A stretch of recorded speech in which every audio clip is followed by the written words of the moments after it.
Hello, my name is Alex Davidson. I'm here from the Hobby Quest, and today I'm going to be showing you how to build the Helicobra version 2. This is a helicopter, and helicopters are really good for things like being able to hover, and they're able to land in very tight areas. This is what's usually used for things like news and anything like that, where they need to get a camera on something and they can see it, because airplanes, of course, have to be moving all the time. Now this one is really good at flying. This flies, I easily see this go above the treetops sometimes with this thing. It just goes straight up and it's awesome. So I'm going to show you how to build it. So inside of our package, this is the Helicobra version 2. Inside of here we're going to find all kinds of different things. What I usually do is before I hand this out to the kids, I have all of the kids come up to me at my desk and I show them that inside we're going to have all this stuff. Here we are, we have these sticks. We should have, here we go, we should have 4 of those. We have this sheet full of all these pieces. We have our instructions, very important. We have this card on the front, and we have this part which is going to be used for the gluing.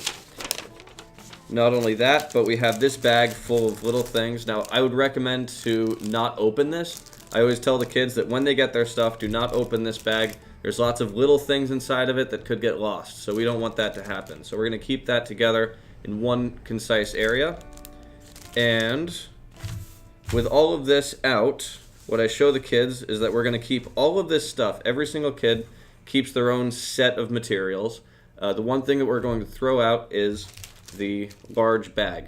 This is something we don't want to keep. This is going to take up space. You as the instructor, I would recommend keeping one of these bags in case you need to do any last minute gluing. This is a great surface to have it on top of when you're gluing something, but every kid doesn't need to have it, so this just takes up space. So you keep one, but all of the kids throw out theirs so it's not in the way. So this is everything we will need. So for the tools that we're going to use for this helicopter, we're going to need quite a few things. First, we're going to need our instant set glue and the spray. This is, of course, just for the instructor, not for the kids. This is just for you to touch. So this is for you. Next, we're going to need a bit of Elmer's glue. This is more for repairs or anything like that. This isn't part of the main process, but you really want to make sure that you have this on hand while the helicopter is being built. Next, we are going to need scissors. This is going to be handed out to every student, so we have a whole box full of scissors. We have sandpaper, sanding blocks, same thing. This is all getting handed out.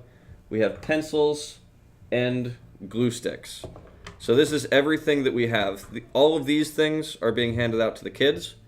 These things we're going to keep, and of course these two are only for the instructor. So this is everything that you need in order to build this helicopter. So we are going to get a set of instructions for everyone. The set of instructions is right here. It comes with this. And we are going to see on here that the first thing that we do is we cut out our blueprint. This is the blueprint. The brown one here, not the white one. This is, you can see that's labeled sketch A. This is labeled sketch B. So we're going to cut out sketch A. One thing I want to point out is that we're not cutting all the way around it. We cut through here at one point. So this is something that we want to point out to the kids because they might not notice that the dotted line goes there, not over there. So once we know that, we're going to show that to the kids. We're going to show them where to cut it out. We're going to give them scissors, and we're going to let them handle that on their own. So we're going to cut everything out of here, just like so.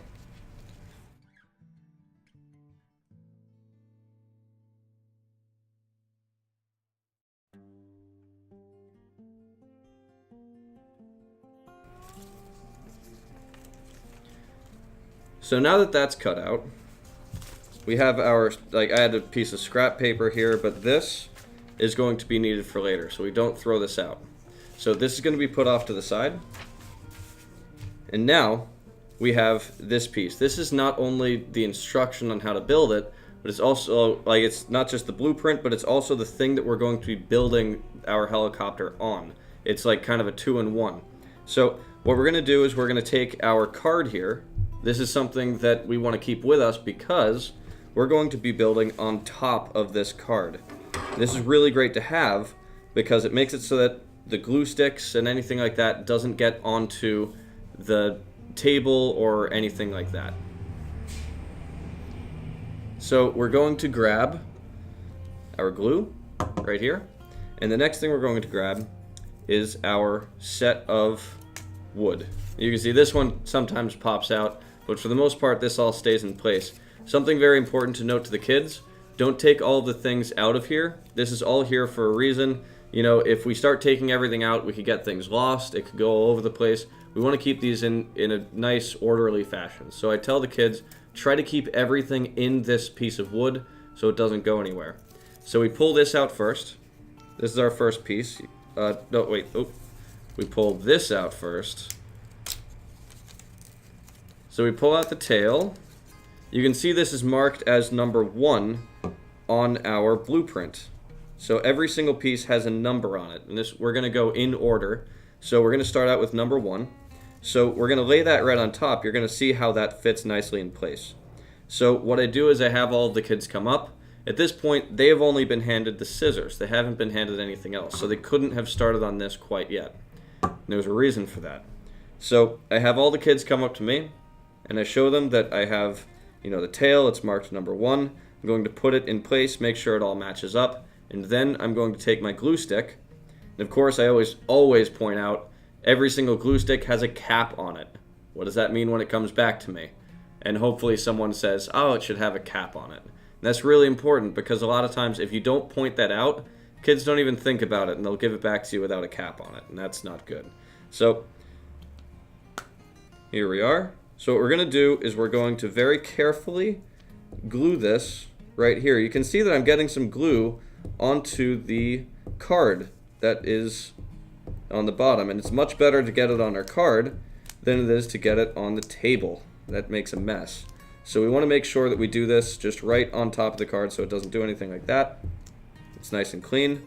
Now, rather than just sticking this on, I find that this doesn't really hold all that well by itself. So what we do is we flip this over and we glue this side of the wood.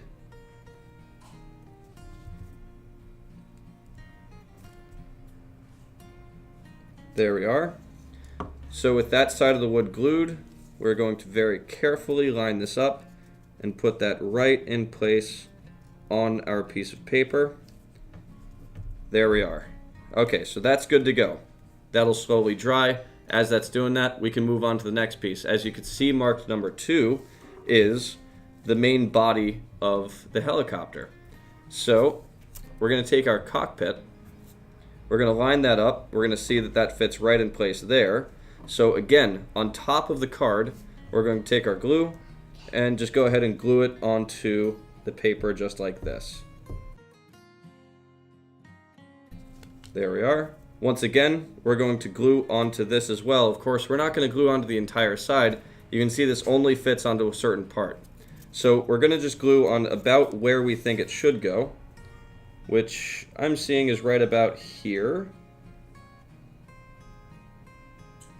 There we are. So I'm going to take that. Oh, there we go. So I'm going to take that and just place it right on top of this, making sure it lines up really nicely. And there we are.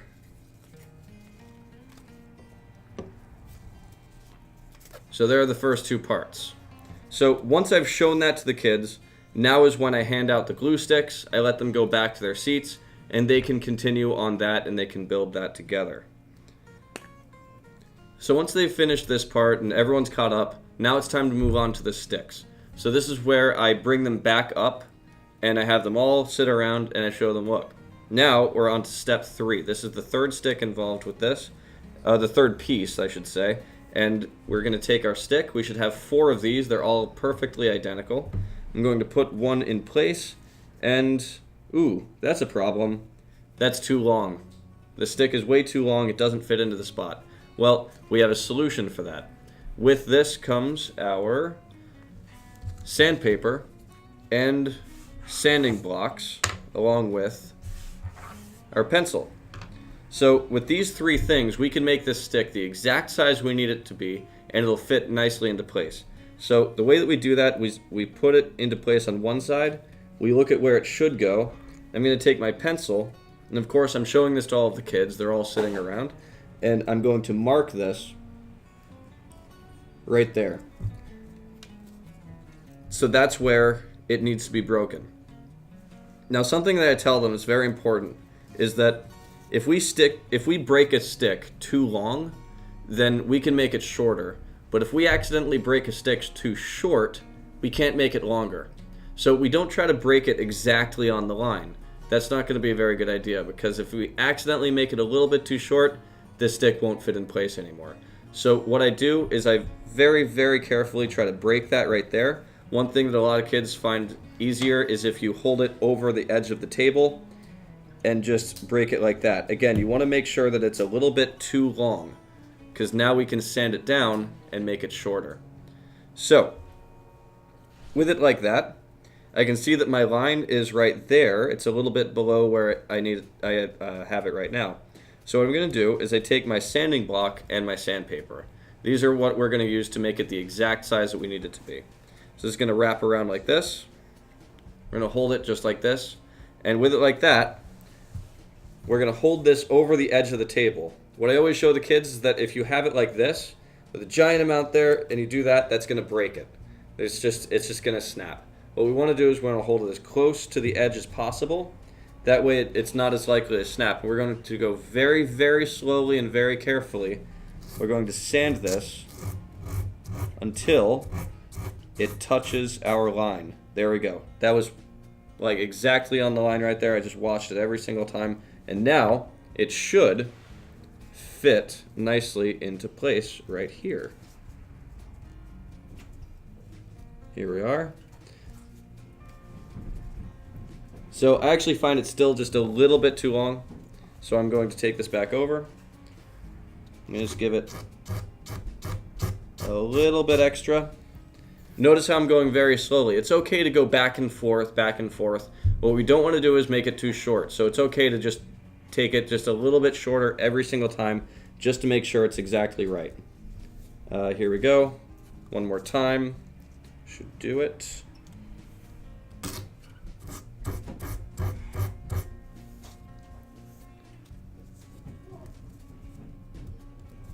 And there we are. That's a nice fit. So now that I see it that fits in place, it's good to go. I take this out. I take my glue stick. Once again, with it on top of the card, I'm going to glue this right here, just right along that line. There we are. And now we're going to glue the stick itself. Of course, just the side that we're going to put down onto the paper.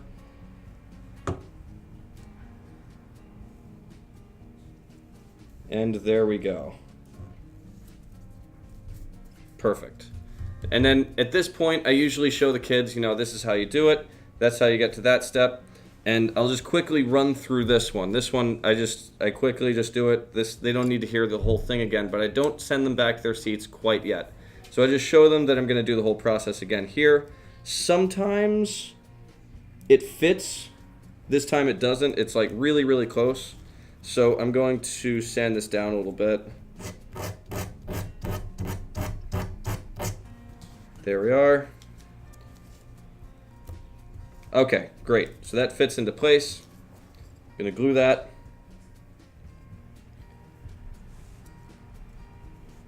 Now keep in mind, I still haven't sent them back to their seats yet. They're still not quite ready to go back. I need to make sure that this is finished first. So once we have that in place, now we start doing the inside sticks. So we have 5, 6, and 7. These ones are pretty straightforward. We don't usually have to explain this a whole lot to the kids. We have this sheet along with the picture on our instructions here. And that's going to show us which numbers are which. You can mostly just see it yourself. You can see this long one will fit nicely into this spot here. And then these other two triangles, the bigger one is number 6. That fits right there. The smaller numbers is number 7. And this one goes in right there. So those ones will go in place. We're going to glue those later. You know, the kids are going to glue that into place. But the important thing is that we show them this next stick. So notice how we start with the largest one. We go largest, middle, smallest. Reason for that is that if we accidentally make it too short, we can use that one for the next stick over. We're not wasting wood. So we don't want to start from the smallest. So I'm going to line this up just like this. Now this time it's a little bit different. When I make my marking on the wood, I'm actually going to make it at a bit of an angle. You can see that's an angle there. So I'm going to mark it just where it should be, right there. So now I'm going to just very carefully break that above the line. You can see the line is right there. I broke it up there. And now we're just going to sand that down.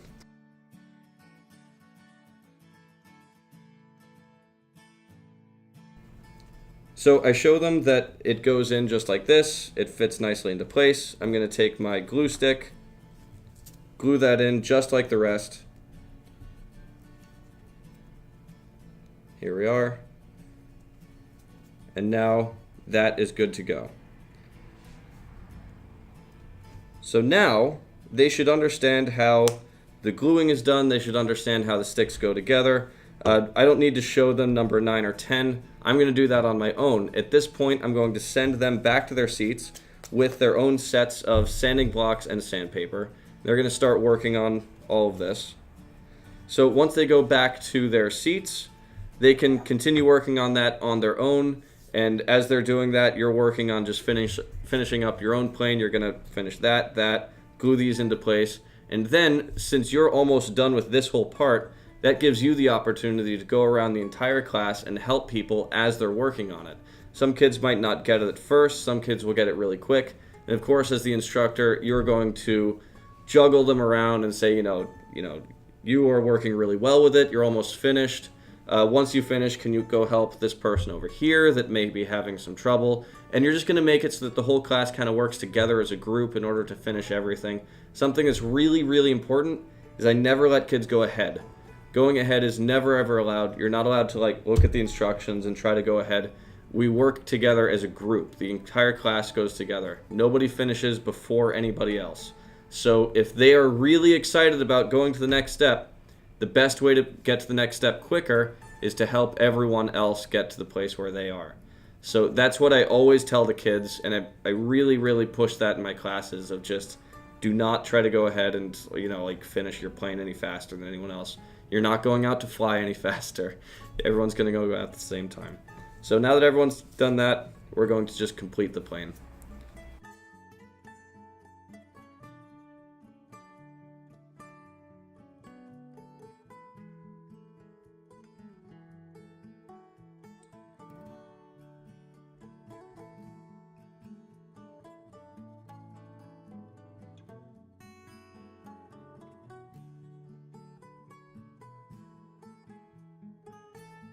So now that we've finished that part, as the instructor, what we're going to do is we are going to glue ours together with the instant set glue.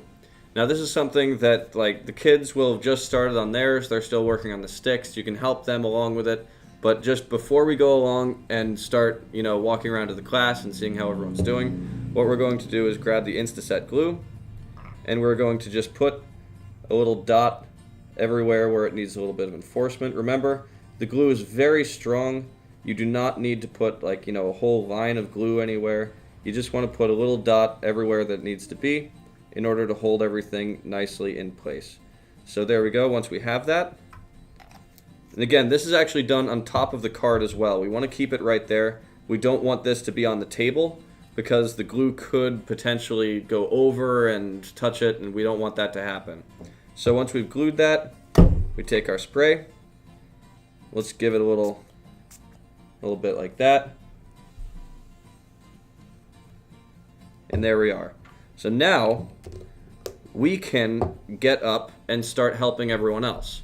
Now if you see someone who is halfway finished, anything like that, what you can do is you can start gluing theirs together now. Rather than doing it all at once later, you can do half now, half later, and just kind of do this as they're building it. That way, when everyone's done building it, it's not a mad rush to glue everyone's together all at once and it's a whole thing. Something that I always point out to the kids is that you don't want to pick this up. If you're finished with it, don't pick it up and try to bring it over to you. You want them to just raise their hand and say, hey, this is done. Because remember, this could, fall apart. They could bump into someone. When it's just this glue holding it together, this isn't the strongest thing in the world. If they drop it, it could go everywhere. So we want them to stay at their seats, raise their hand, and you will get to them when you are able. So once everyone's plane is glued just like this, now it's time to move on to the other steps. So the next thing that we do is we go back to our blueprints. We're going to find sketch B. This is the one that we left in the sheet before. We didn't bother cutting this out. Now we're going to cut this out. So now we're going to just cut this whole thing out, and I'll show you what to do once we've done that.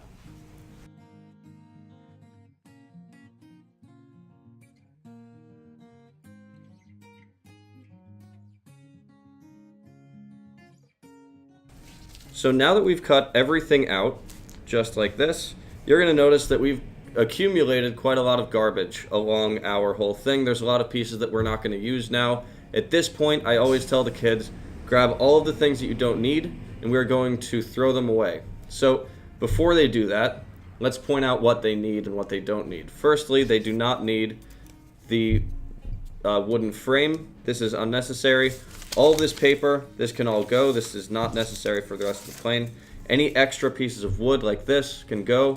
It's good to point out that this is not garbage. This is something that we're going to need later. Do not throw this one out. But if they have extra pieces of this, which I'm sure they will, then this all goes away. And then once that is away, I'm just going to put that over there for now. Once that is away, this is oftentimes the end of the first session. Sometimes I'll get to the point where we just glue that. They might not be able to cut this out. Sometimes I use this, like the cutting of this out, to be kind of a time filler as I'm gluing this together. There's a lot of different ways to do this, but this is usually where the first session would end. Now, what I try to do is I try to get it so that we glue this into place before the end of the class, but that's not 100% necessary. Well, let me show you what we do in that case. So what we do is we just glue it just like this, just right along where the paper will be going. So that's just every single piece of wood that you see here is just going to get glued with our glue stick. It's all of the cross beams, all of these parts here, the tail, everything. So once that is done, we take this, lay it right on top. There we are.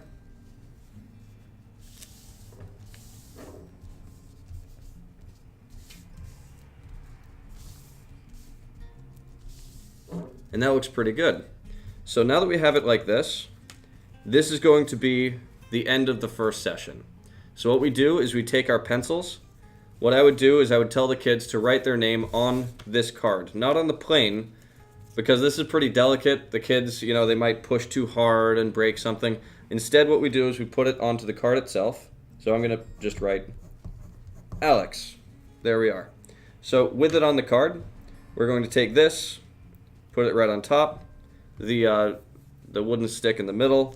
We're going to grab our, wings and all that. This all goes in there.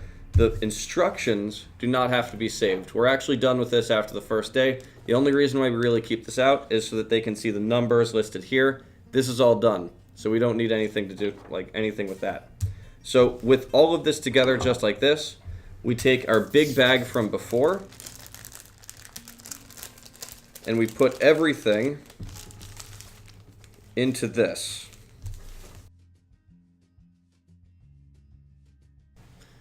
Okay, so now that we've gotten everything together, we make sure we get all the glue, make sure everything has the cap on it. And what I always tell the kids is, depending on how the class is structured and how many kids are in it, I either tell them to, I have one kid do all of the glue sticks and one kid do all of the pencils or something like that.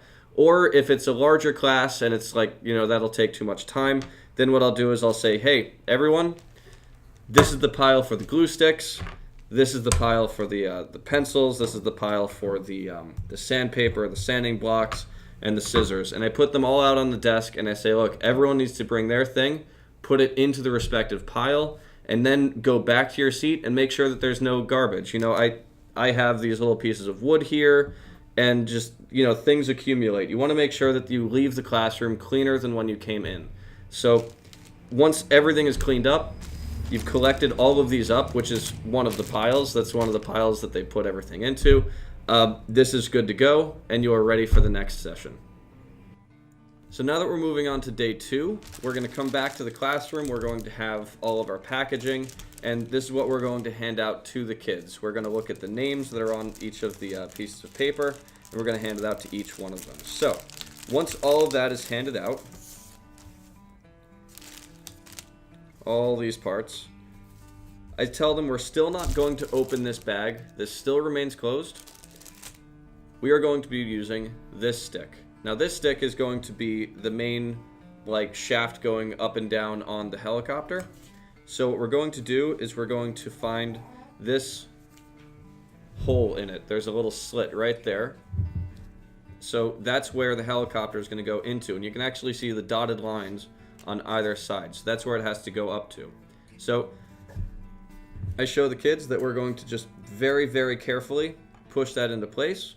If you push too hard, then it will snap. And we don't want that to happen, of course. So we're just going to very, very carefully push this in one side at a time. And now this is where I run into a bit of a problem. The paper doesn't want to go through the stick. And that's okay. What I show the kids is that I show them that, you know, you just kind of do your best to try to push it in. Sometimes it bunches up against itself, or like it'll go in on one side but not the other. Just do your best to push it in as much as you can, and it will eventually find itself on the other side, just like this. You just have to be really slow and really careful. So don't rush this. Just take it nice and slow, just like this.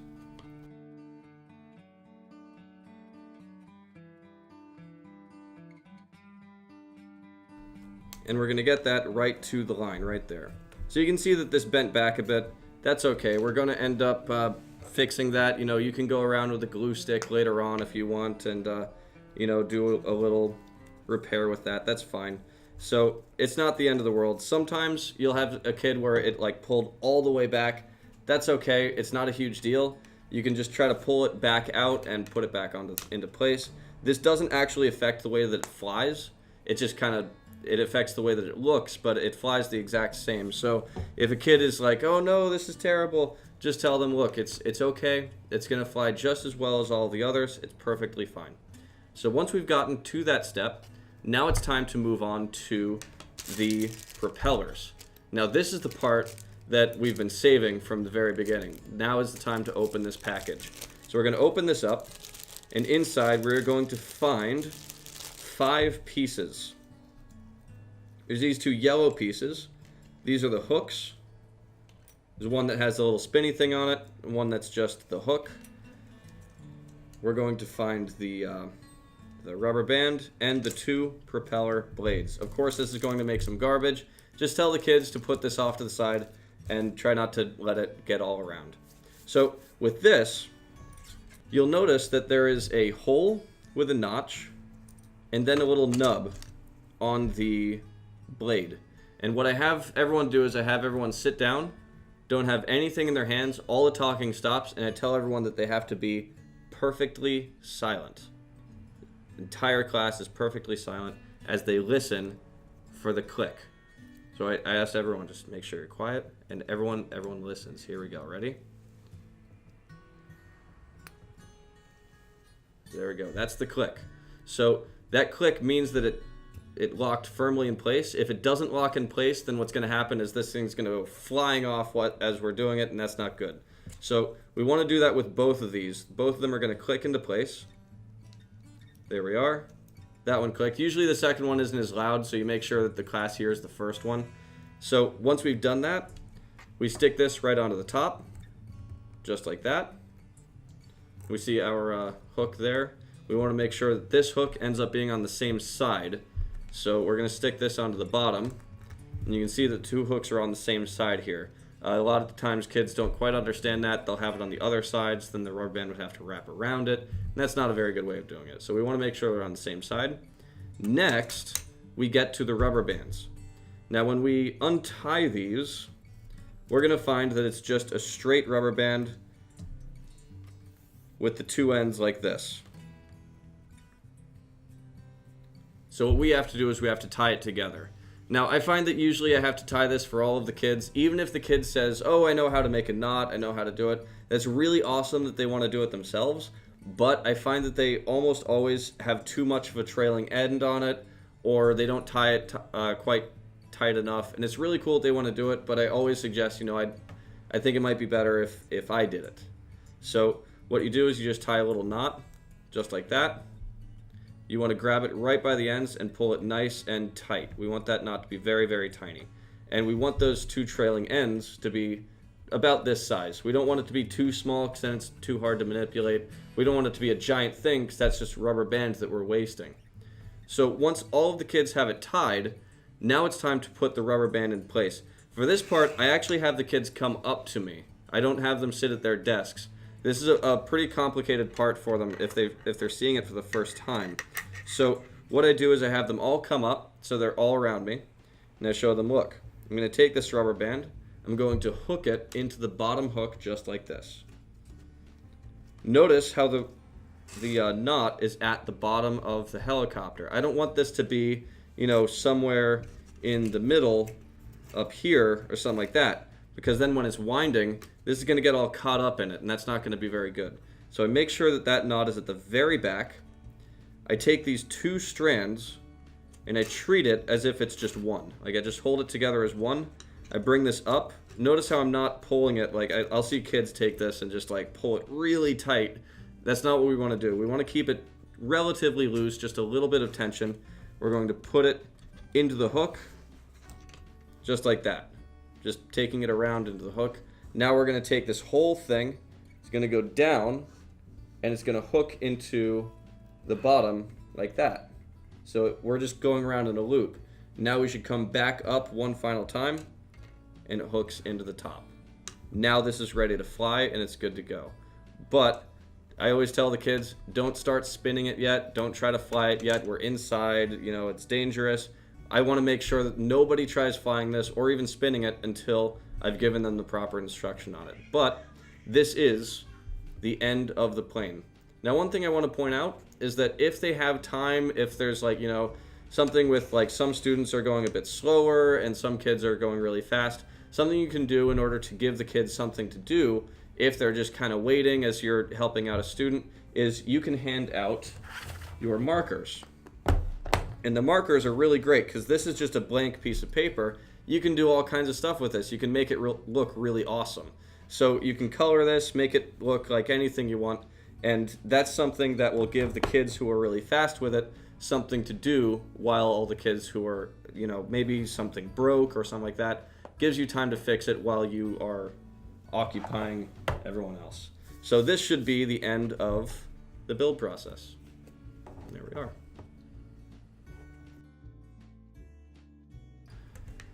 So once you're ready to fly it, you have all of the planes, and if they colored it, then they don't have to put their name on it. That's fine. If they colored it and everything, they're going to recognize which plane is theirs. But if they were like, oh, I didn't want to color it, I didn't want to do the thing, that's fine. I actually have a lot of kids sometimes who say, I really don't want to color it. I love it as it is. That's okay. But what I always tell them to do is if they didn't color it, I put their initials on it somewhere. And it doesn't have to be a giant thing. It could just be a little thing, like just right on the side of the stick, something like that. Just something to identify it so that if, 4 kids who have a blank one all throw it at the same time and it all lands together, they'll figure out which one is theirs after it lands because they'll see it. So as for flying, what we do is we want to make sure to spin it clockwise. That means that we're looking down at it, spinning it the same direction that the clock moves. Of course, you probably know this, but the kids might not understand. So what I always do is I point to a clock, which is in every classroom that I've ever seen, and you say, hey, look, there's the clock. Look how it's always spinning in one direction. That's the direction that we're going to spin this in when we're winding our helicopter. So we wind it up just like this, and we're going to see that the rubber band is starting to knot together. You're seeing those knots. So we bring it all the way up until it is completely filled with those knots. Like absolutely filled with those knots. There we are. So now that it's completely filled with these knots, I'll usually count a couple of extra times. This can actually go a lot further. I'll just go like, 1, 2, 3, 4, 5, 6, like that, all the way up to about 30. 30 times seems to be a really good number. This could go up to like, 60 extra winds, but that's where you're getting to the point where you might accidentally break the rubber band. We don't want to even get close to that. So I usually tell them, give it about 30 extra winds, and this is now ready to fly. So when we're flying it, and I always show them this, while I'm showing them this whole thing, I'm making sure they're not winding with me. I'm making sure they're just paying attention. And I show them, look, what happens if I fly it just like this? And of course, someone's going to yell out, it's going to hit your face. That's absolutely correct. What if I hold it out like this? Well, it's going to hit my face. So we don't want that to happen. These are going to be spinning very fast. We don't want to get hit with them. So what we do is we hold it out and we point it a little bit away from ourselves. Of course, we have to make sure that nobody else is standing over there because that matters. We don't want to hit them in the face. So we hold it out. We make sure nobody is immediately around us. And we let go of the blade. Then we let go of the helicopter. Something to point out, you do not throw the helicopter up. All the kids are like, oh yeah, I want mine to get that extra height. I want to throw it upward. Well, I'll tell you what's going to happen if you do that. It's going to go up, it's going to turn around, and crash behind you. I've seen this happen hundreds of times. When you throw it, you give it that, and it doesn't work. So what you do is you hold it like that, you just let go of it, and it will take care of it on its own. Like that. So, let's let that unwind. So one thing that's very important is that we have to remind the kids not to do this in the classroom. Remember, this thing can go as high as the treetops sometimes. This goes high. No classroom has a ceiling that high. It's going to go up, smack into the ceiling, possibly break something, and, chaos. So never fly this in the classroom. Whenever they do, I always say, I'm sorry, I told you can't fly in the classroom. You flew it in the classroom. And I'll take it away and say, for the first 5 minutes of us flying it, you can't fly it. And it's not very fun for them in that moment, but in all of the rest of the planes that you build with them, they're going to go, ooh, I shouldn't do what they say, because then it's going to end up being a problem for me later. So it's something to just kind of reinforce, don't do these things, or else there will be a consequence of some sort later on, so that they understand, always listen to the instructor. Now, one thing, just a little tip that I have, is that sometimes kids really can't get the concept of clockwise, counterclockwise, and they find it a little difficult. So what I do is I always bring a permanent marker with me, and this is just for me, and I don't hand it out to the kids or anything like that. But what I'll do is I will draw an arrow on the blade, just one of the blades, and just put a little arrow there just showing which direction to turn it in. And that will make it so that when they go to wind it, they can go, that's the direction it has to go in, and then they can start doing that. So that's what I do for some of the kids. Sometimes they don't need it, sometimes they do. It's a nice thing to have additionally. So that's everything you need to know about the Helicobra. Thank you very much for watching.